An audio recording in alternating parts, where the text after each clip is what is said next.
One of everybody's favorite irreverent movies is, of course, Monty Python's Life of Brian. But it almost didn't get made. EMI was the conglomerate that signed the Beatles.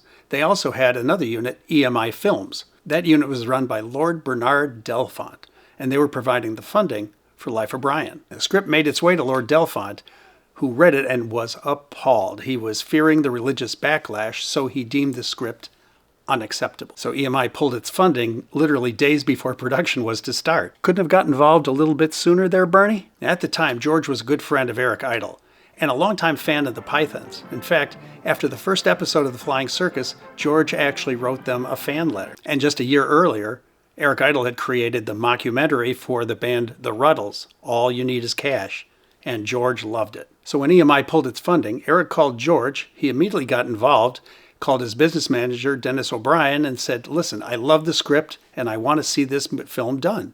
Actually, he said he loved the script and he wanted to see the movie. In the process, George mortgaged his home and put $4 million of his own money into the movie. Can you imagine going home and surprising your wife with that bit of news? And it's unclear if Eric or George said it, but George's contribution has been called the most expensive cinema ticket ever. So it got funded, the movie was made, and George got to see it.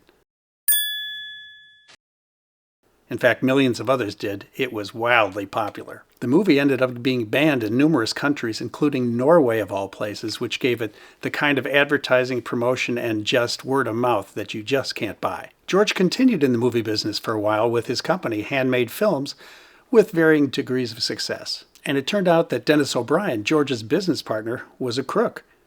George sued him and ended up winning him $11 million in court.